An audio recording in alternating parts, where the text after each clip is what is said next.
খিচুড়ি বাঙালির কাছে এক অন্যরকম ভালো লাগা, অন্যরকম ভালোবাসার একটি খাবার। খিচুড়ি মানেই যেন আবেগপ্রবণ একটি খাবার, আর বৃষ্টির দিনে খিচুড়ি না হলে যেন একদমই চলে না। তাই আমার আজকের রেসিপি থাকছে ভুনা খিচুড়ি। আশা করছি রেসিপিটি সবার ভালো লাগবে। তাহলে চলুন দেখে নিই। রেসিপিটি তৈরির জন্য প্রথমে একটি প্যানে দিয়ে দিচ্ছি 1/3 কাপ রান্নার রেগুলার তেল। এরপর তেলটা কিছুটা গরম হয়ে আসলে দিয়ে দিচ্ছি আরও 2 টেবিল চামচ ঘি। তবে আপনারা চাইলে শুধু ঘি কিংবা শুধু তেল দিয়েও রান্নাটা করতে পারেন।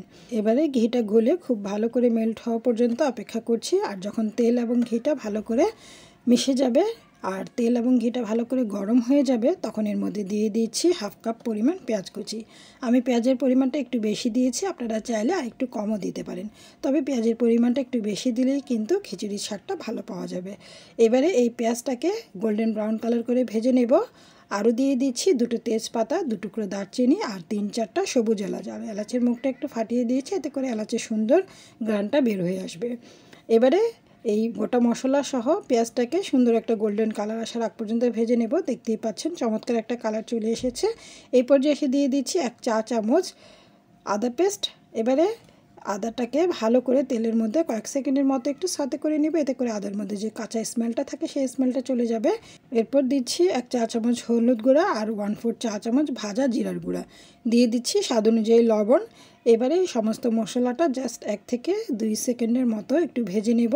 খুব বেশি সময় ভাজবো না। আরও দিয়ে দিলাম ঝালের জন্য বেশ কিছুটা কাঁচামরিচ, আর কিছু কাঁচামরিচ আমি মাঝখান দিয়ে কেটে দিয়েছি, এতে করে ঝালটা বের হবে।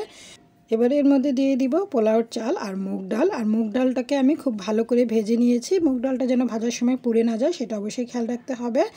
আর এখানে পোলাওর চাল ব্যবহার করছি আমি, চিনি গুঁড়া পোলাওর চাল খিচুড়িটা তৈরিতে। 2 কাপ চাল আর 1.5 কাপ পরিমাণ ডাল আমি এখানে ব্যবহার করেছি। যতটুকু চাল তার অর্ধেকের চাইতে একটু বেশি ডাল এখানে ব্যবহার করতে হবে, তাহলেই কিন্তু খিচুড়িটা খেতে বেশি ভালো লাগবে। মুগ ডাল এবং পোলাও চালের এই খিচুড়িটা খেতে কিন্তু ভীষণ টেস্টি হয়। আমি প্রায় বাসায় এই খিচুড়িটা তৈরি করে থাকি। আমার বাচ্চারা ভীষণ পছন্দ করে এই খিচুড়িটা, তাই আজকে আপনাদের সাথেও শেয়ার করতে চলে আসলাম। আর এখন আমি এই খিচুড়ির জন্য এই পোলাও চালটাকে বেশ কিছুক্ষণ আমি ভেজে নেব। আর হ্যাঁ, এখানে একটা কথা অবশ্যই মনে রাখতে হবে, খিচুড়িটা বসানোর 10 থেকে 15 মিনিট আগে চাল এবং ডালটাকে ধুয়ে রাখতে হবে, তাহলেই কিন্তু এই খিচুড়িটা একদম ঝরঝরে হবে, পারফেক্ট হবে। আর এখন আমি এর মধ্যে 4-5 মিনিটের মতো চাল এবং ডালটাকে ভেজে নেওয়ার পর পানি দিয়ে দিচ্ছি। যতটুকু চাল এবং ডাল নিয়েছি ঠিক তার দ্বিগুণ পরিমাণ পানি এখানে ব্যবহার করব। তার মানে চাল এবং ডাল মিলিয়ে 3.5 কাপ এখানে হয়েছিল, সেজন্য আমি 7 কাপ পরিমাণ পানি এখানে ব্যবহার করব। আর পানিটা অবশ্যই ফুটিয়ে দিতে হবে, ফুটন্ত গরম পানি দিতে হবে, তাতে করে খিচুড়িটা খুব সুন্দর ঝরঝরে হবে। পানিটা দেওয়ার পর খুব ভালো করে একটু মিক্সড করে নিচ্ছি। আর মিক্সড করে নিয়ে এখন এটাকে চুলা আঁচটা হাইতে রেখে খুব ভালোভাবে ফুটে ওঠা পর্যন্ত অপেক্ষা করব। গরম পানিটা দেওয়ার ফলে কিন্তু খুব দ্রুত ফুটে উঠবে আর চালগুলো ভেঙে যাবে না, ঝরঝরে থাকবে। যখন এটা খুব ভালো করে ফুটে উঠবে তখন আবার এটাকে খুব ভালো করে একটু নেড়ে দিচ্ছি। আর নেড়ে দিয়ে এখন এর মধ্যে দিচ্ছি একটি গোটা রসুনের কোয়াগুলো খুলে খোসাটা ফেলে খুব ভালো করে ধুয়ে নিয়েছি, সেই রসুনটা দিয়ে দিয়েছি। এতে করে এই খিচুড়ির স্বাদটা কিন্তু আরও বেড়ে যাবে। আপনারা বলতে পারেন এটা রসুন খিচুড়িও বলা যেতে পারে, খেতে কিন্তু অসম্ভব মজাদার হয়। রসুনের চমৎকার একটা ফ্লেভার পাওয়া যায় বলে এই খিচুড়ির স্বাদটাও কিন্তু অনেকাংশেই বেড়ে যায়। এবারে ঢেকে দিচ্ছি আর ঢেকে দিয়ে 15 থেকে 20 মিনিটের মতো এটাকে চুলা আঁচটা মিডিয়াম টু লোয়ের মাঝামাঝি রেখে রান্না করে নেব। এই সময়ের মধ্যে কিন্তু একদম পারফেক্টলি খিচুড়িটা হয়ে যাবে। দেখতেই পাচ্ছেন খিচুড়িটা পারফেক্টলি হয়ে গিয়েছে, রসুনটাও সেদ্ধ হয়ে গিয়েছে আর খিচুড়িটা কিন্তু খুব সুন্দর ঝরঝরে আছে। এটা ঠান্ডা হলে কিন্তু আরও ঝরঝরে হয়ে যাবে। এই পর্যায়ে আমার খিচুড়িটা কিন্তু একদম ডান। আর মাঝখান দিয়ে কিন্তু আমি একবার ঢাকনাটা খুলে একটু নেড়ে দিয়েছিলাম 20 মিনিটের মাঝখানে, আর কিছু কাঁচামরিচও দিয়েছিলাম যাতে করে কাঁচামরিচের ফ্লেভারটাও পাওয়া যায়। এবার আমি প্লেটে সার্ভ করে নিচ্ছি।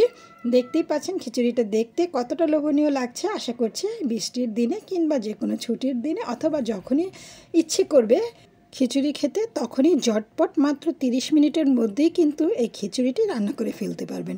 আর কতটা মজাদার না খেলে কিন্তু বুঝতেই পারবেন না।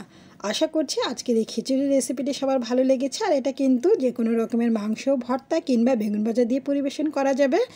সবাইকে ধন্যবাদ জানিয়ে আজকের মধ্যে এখানেই বিদায় নিচ্ছি। সবাই ভালো থাকুন, সুস্থ থাকুন। আল্লাহ হাফিজ।